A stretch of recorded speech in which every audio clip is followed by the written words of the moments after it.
Welcome to the Huntington Way Show, where we help parents navigate the educational maze. I'm your host, Yvonne Strachan, author and founder of InspirationalHomeschooling.com.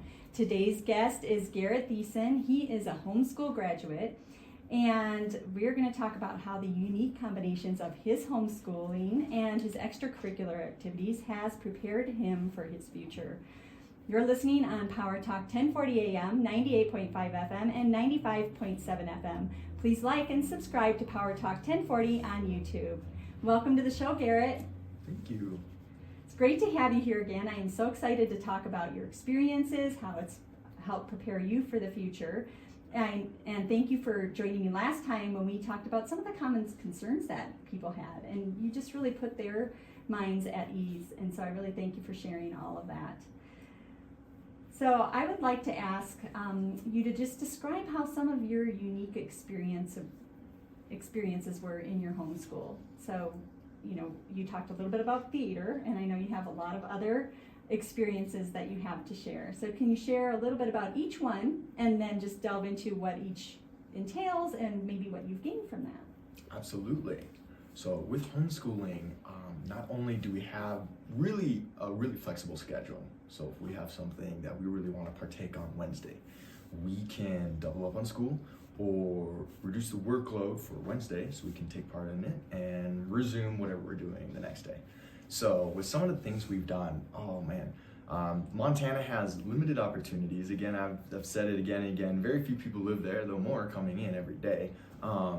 But we've done theater. I started theater when I was in the 4th grade, and we do it in conjunction with a bunch of different schools all from across the valley, and they go to a little town just south of where I live called Big Fork, and it's the Big Fork Playhouse Children's Theater.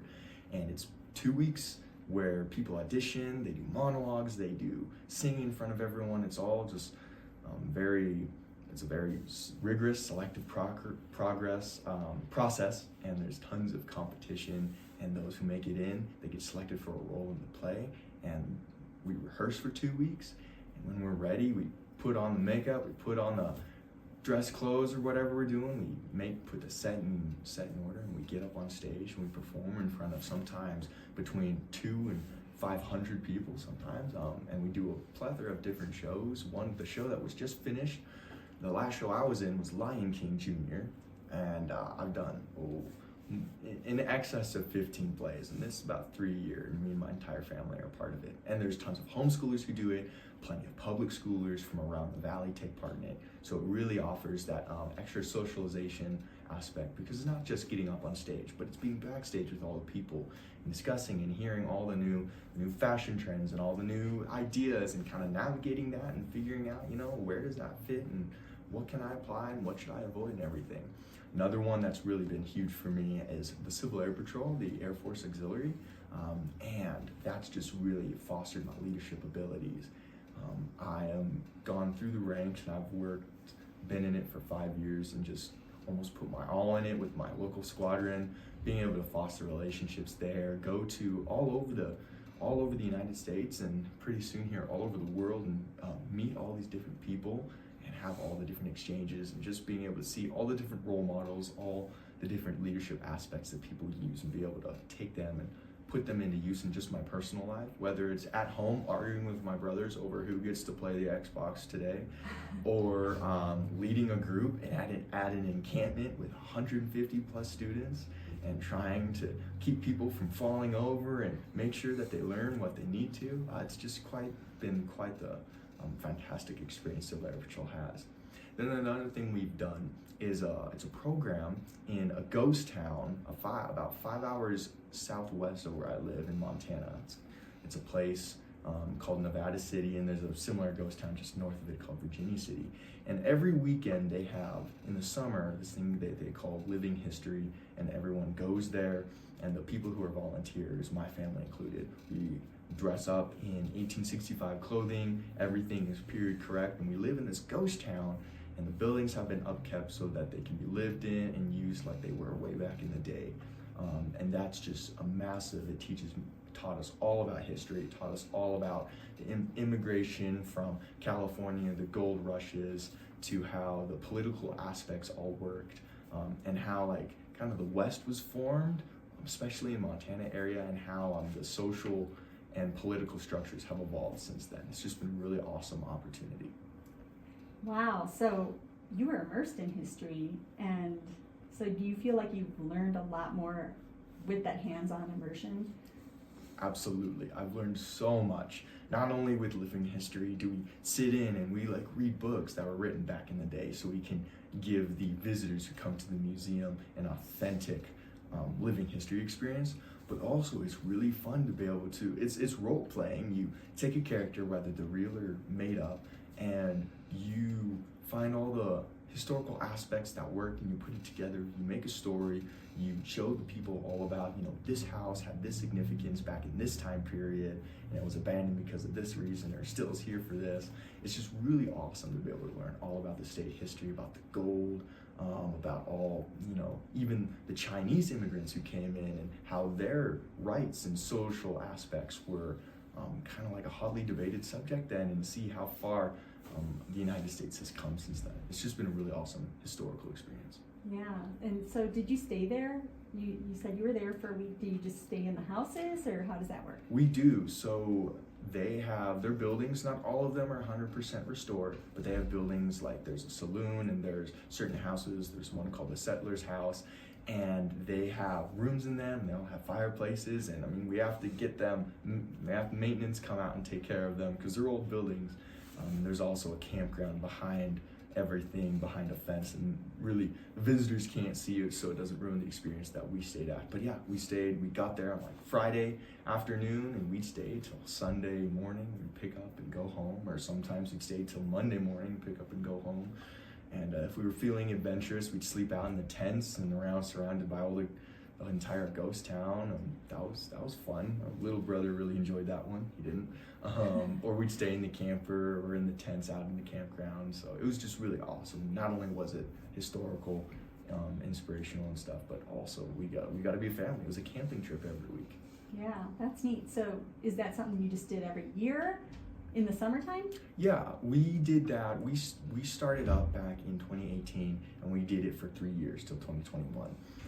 And then life got busy and we weren't able to make it as often. I started getting a job where it was harder, and so life moved on. But yeah, we did it throughout the summer, from from Memorial Day to Labor Day, or the other way around, whichever way it works. So May all the way through the August, September time frame. Wow, that's really neat. So now I just want to circle back around, because you talked a little bit about Civil Air Patrol, and you said, okay, well, you're going to do some of that stuff is nationwide, some is worldwide. Can you speak a little bit to some of the experiences that you had there? Yes, absolutely. So Civil Air Patrol is fantastic, because not only can you live an entire career just at your local squadron in your local city, but there are things called National Cadet Special Activities. They abbreviate them NCSAs because they love to abbreviate things. But an NCSA, you go and apply for. Some are competitive, some are just random selections based off an algorithm. And I was accepted to go to Oshkosh, Wisconsin in the July-August timeframe to do the Oshkosh Airshow, the EAA Air Venture. And we got to go, and just 150 other Civil Air Patrol cadets, 2 weeks locked into this compound, and we just took care of the aircraft. We guided them around. There are a couple other special activities. I got to go to Washington D.C. for a week and a half, and we learned all about the U.S. government. We learned how it was formed, everything that guides them, seeing all the nation's history. It was a super amazing experience. And I know other cadets who go to, there's a special activity at the Air Force Academy where you go in and you almost live the life of a academy student for a time. And there's activities at Air Force bases where you go and you train with the Air Force pilots. And at the end, you get to fly some aircraft. And the international opportunities, Civil Air Patrol works with an organization called the International Air Cadet Exchange, where they work with almost all of the other Civil Air Patrols of the world that air forces have, from Australia to Belgium, Hong Kong, Argentina, and they send their cadets as foreign exchange students, in a way, to other nations to foster goodwill and goodwill, camaraderie, and a focus on the aerospace aspect. So I got selected to go to Australia, and so I'll be headed there for almost 3 weeks this July to meet the Australian cadets and see all of Australian culture and visit their capital and see how their politics goes and have a little bit of fun on the beach here and there. So Civil Air Patrol has just been a fantastic opportunity. Wow, so I love all the extracurriculars that you have done. You've had quite an immersive experience and well-rounded experience as a homeschool student and inclusive of all those extracurricular activities. When we come back, Garrett and I will talk about how all those extracurricular activities and how all his homeschooling experiences have been joined together to help him achieve success and help him towards launching towards his future.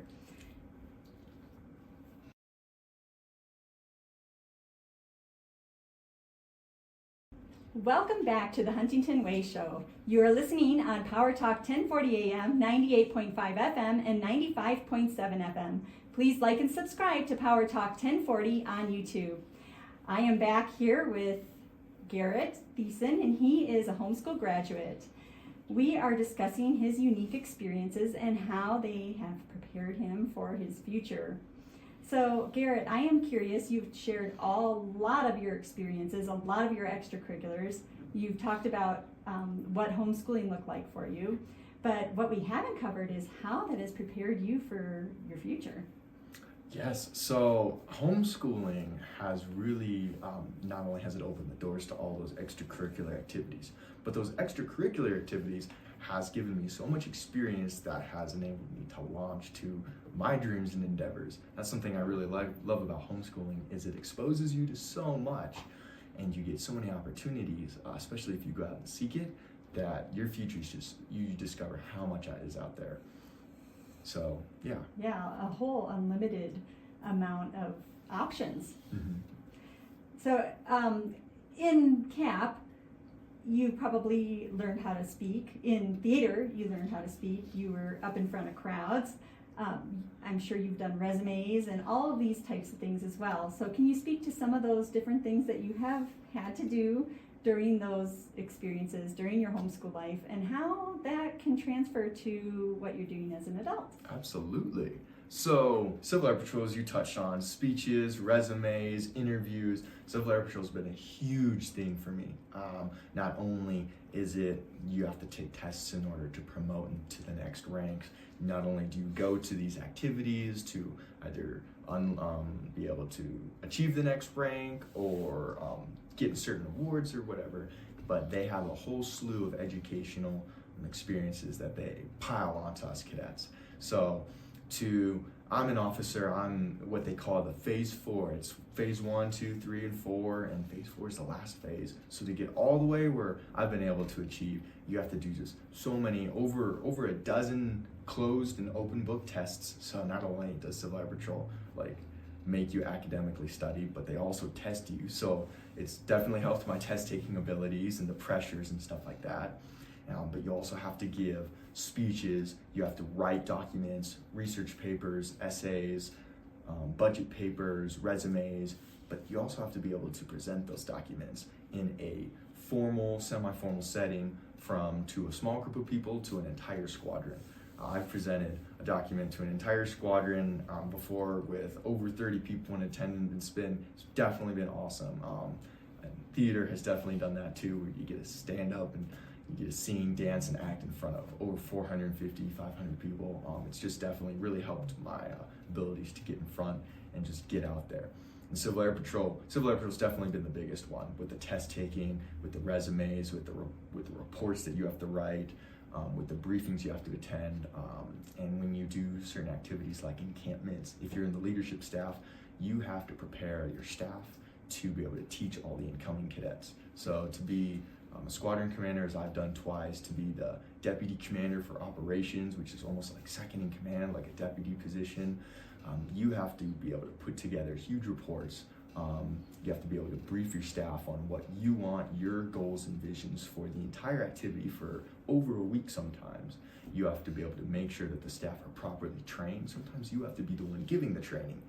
You have to communicate closely with them and just to ensure that the mission gets accomplished. So Civil Air Patrol's been awesome for everything from papers and resumes, budgets and media packages, all the way through leading and checking in with people and teaching people and reviewing and critiquing, sometimes correcting behavior. Like, nowhere is perfect, and so you definitely have to deal with a lot of problem solving, whether it's a social aspect or you don't have enough of a resource. Definitely makes you think on your feet. Yeah, so a lot of critical thinking skills, a lot of skills that transfer to any job, whether it's leadership or marketing. And I also noticed you said something about budgeting. So I'm kind of curious, for a homeschool student, I mean, do you feel prepared to handle finances? I do.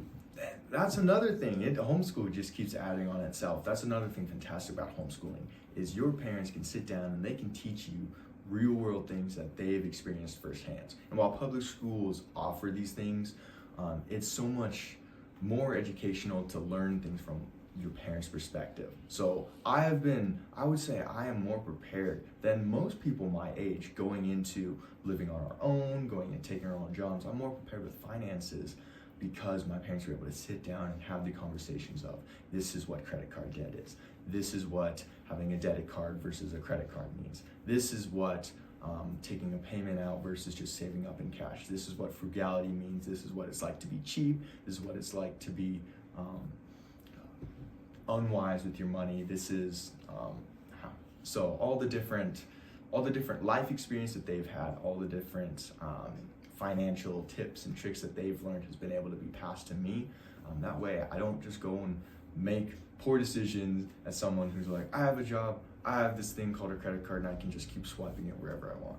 Yeah, that's true. And that budgeting and those finances, those work in your personal life, but then also if you ever own a business or help somebody out with their business as well. So that's a life skill that can be applied really anywhere, along with everything that you've done with the theater and speaking. I imagine that you were very well prepared for even oral boards and interviews, and we're doing that today, and you're just showing very well the skills that you have.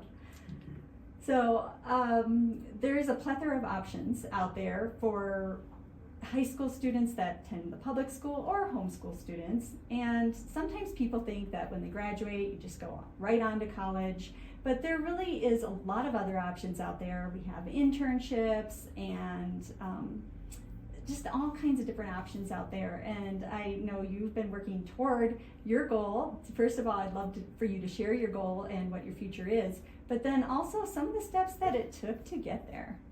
Yeah, so my goal is to be an airline pilot or some sort of pilot in the aviation industry. And my future is looking right now. The United Airlines has a school that they're offering called the United Aviate Academy. It's a very selective process. You have to apply to it. You have to take a ton of tests, go through some oral boards, and you have to go through some interviews to get into it. And I've been accepted into the United Aviate Academy, and it's just a whole slew of testing and preparing, because when I get there, I'll start pilot training, and within 3 years, I'll be flying for United Airlines. So that's kind of like my goal, my future right now. I can't guarantee it all because nothing's for sure, but that's what it's looking like for now. And some things that have prepared me, definitely my Civil Air Patrol experience to be able to teach me how to sit in front of people and tell them why they should like me. Be able to put together a proper resume. Civil Air Patrol has allowed me to put things on my resume. I can go say I've gone to a leadership academy in Washington D.C. and met heads of state and talked with them. I can say I have experience leading an encampment of over 100 people and making sure that the mission is successful. I have experience going out and looking for lost hikers and lost people, and I've experience with just being a leader in my own right.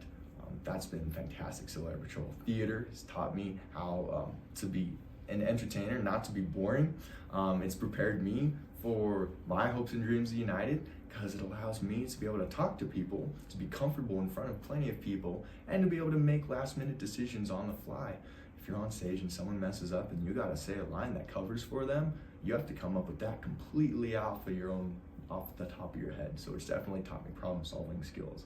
And living history has definitely taught me how to appreciate everything, not just history, but the people involved in the history. So it's definitely taught a great social aspect.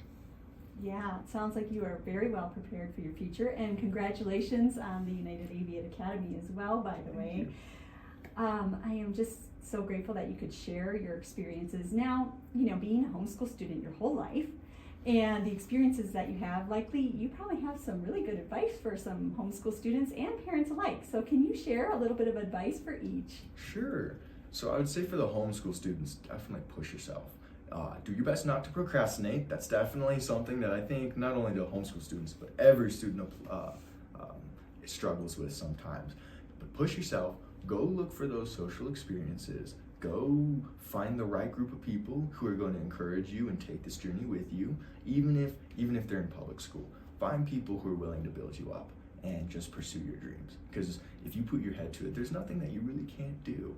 And then I would say for parents, talk to other like-minded parents. Find other like-minded people. Push your students. Adjust everything to their needs. If they have a struggle with something, maybe put an emphasis on that and build them back up. If they have a gift in something, push them in that and have them succeed in that, and walk this journey with them. You're their parents, be their teacher, and just be their guide, be their friend. And another thing is definitely go look at the college option while you're still in high school. That's something I did because a lot of homeschooling programs struggle with being accredited and being acknowledged as a legitimate program, a legitimate education.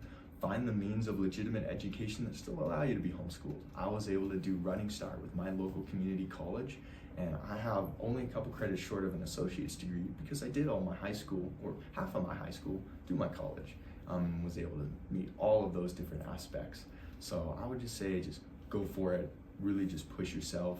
And homeschooling is a great place to fall, because if you fall, you're not gonna crash and burn. You're gonna be able to pick yourself back up and resume where you left off.